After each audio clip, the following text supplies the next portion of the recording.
Do I like this angle? I don't think I like this angle, but we're gonna do this angle anyways. This is chapter 2.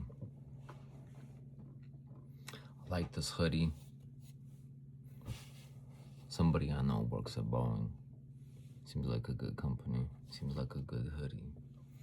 So, it's getting rocked for this next video. Chapter 2 from Sovereign Architecture, available at LXMNV.com, or I could email you a copy of it.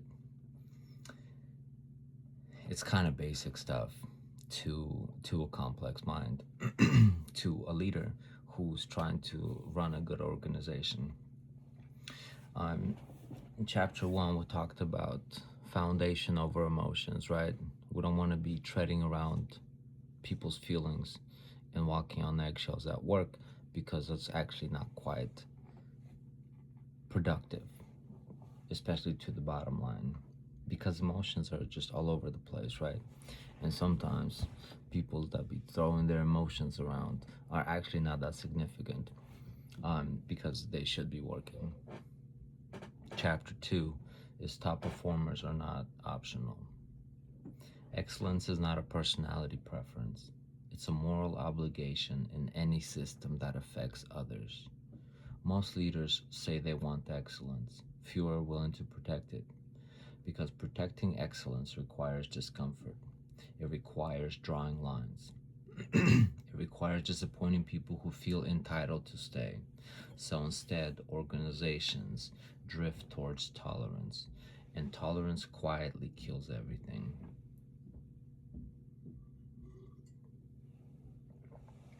Weak links drain strong systems.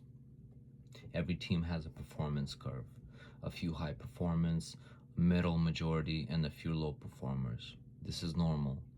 What's not normal, but very common, is what leaders do next. They focus on the bottom. They coach endlessly, they excuse repeatedly, they give time. Meanwhile, top performers absorb the extra load, cover the gaps, stop innovating, and eventually disengage. Here's the truth no one likes to say out loud. Low performance is contagious when tolerated. Low performance is contagious when tolerated. Not because people are lazy, but because systems teach behaviors. Boom. I'll pause here. 3-minute clips, right, is what's selling. And then I do hopefully 10 minutes, because it's not a complex subject. It's just me reading a complex subject. Excellence is a structural mercy. Leaders often think enforcing high standards is harsh. It's not. It is merciful. A strong system protects high performance from burnout, gives clear feedbacks to the middle, and forces clarity at the bottom. A weak system drains the best, confuses the willing, shields the unwilling. Excellence is not about ego or elitism. It's about load distribution. When a system carries real weight, clients, families, livelihoods, mediocrity becomes a liability. How leaders protect high performance, blah, blah, blah. We'll go into that. I'm sure you guys have your system. Let's see. Hard truth leaders avoid. Here it is, clean and simple. You don't get the culture you preach. You get the culture you protect. If high performers are not protected, excellence disappears, mediocrity normalizes, resentment hardens, and once resentment sets in, no motivational speech fixes it. Why this matters long term. Excellence compounds. High performers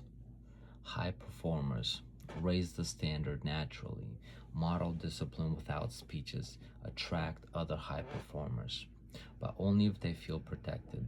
If not, they leave and take the standard with them. This is how once a great organization become average, not through crisis, through tolerance.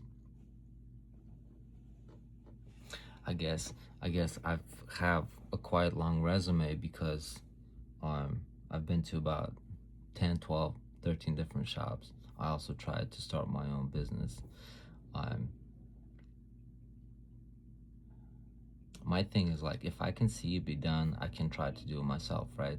And then through practice, through trying to learn a musical instrument or playing sports, I found out that practice makes it perfect. So a couple failures is just a small price to pay to figure something out, right? So after doing body shopping for a little bit, I started my own business. That was pretty fun.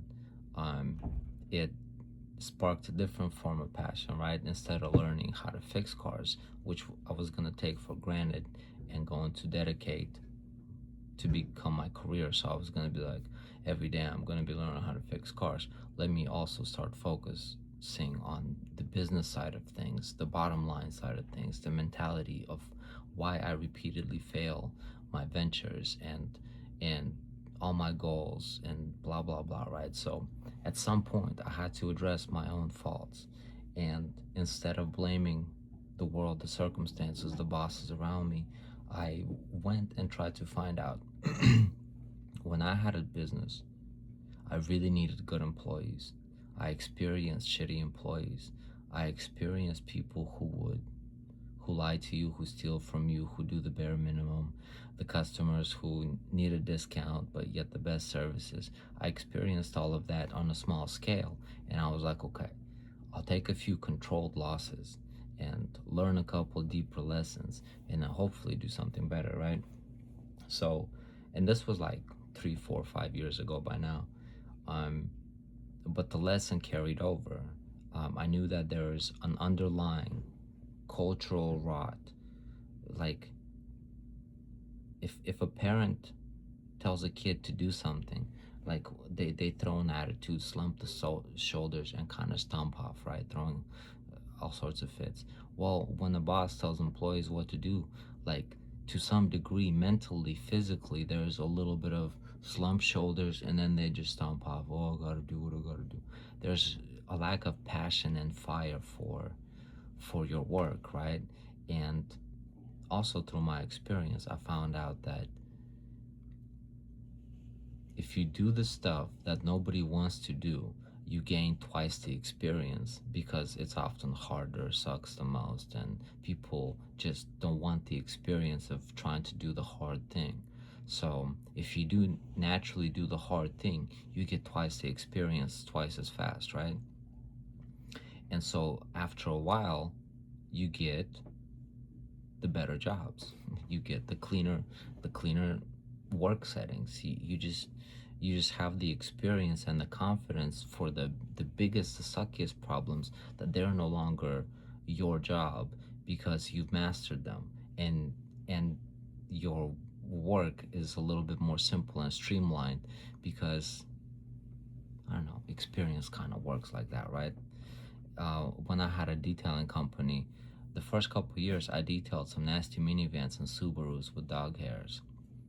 The next couple years I detailed some BMWs and Mercedeses and Teslas and a couple fancier cars that were kind of relatively clean. But I just come in, wipe it down, polish it, make it look a little bit better than really good, right? So I just don't know how that works, but it seems to work out like that. It's like the better I got at my job, the more I wanted to talk about trying to become better at your job because A, I see the rewards, but B, why do I feel like a weirdo for trying to go the distance? Like if nobody's going the distance, if everybody's taking a motherfucking shortcut, then we can't trust anybody. Like if these pilots are actually idiots, if these doctors are actually kind of boring losers with chat GBT at their fingertips, like my goodness, like what exactly is going on? So I chose to be good at what I do, right? I chose to shift my attitude from like, oh, I really gotta work hard for a living, to being like, okay, I gotta work really hard, but it actually doesn't suck. I like the challenges. I like the problem solving side of figuring cars out, broken stuff out, right? And I chose to adopt a better attitude about it, I guess.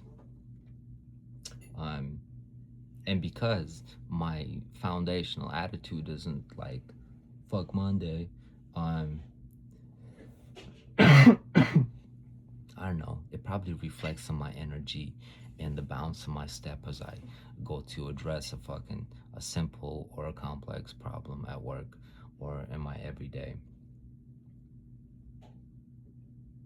or something like that. And I'm not saying that I'm a high performer or that I'm an excellence type of thing, but I'm actively troubleshooting. If I see that my performance yesterday suffered, um, well, what happened? Like, was I on the phone too much? Was I not in the mood? Did I not have my 7 cups of coffee that day? Like, what was going down? Oh, I hit the gym the day before. My shoulders were out.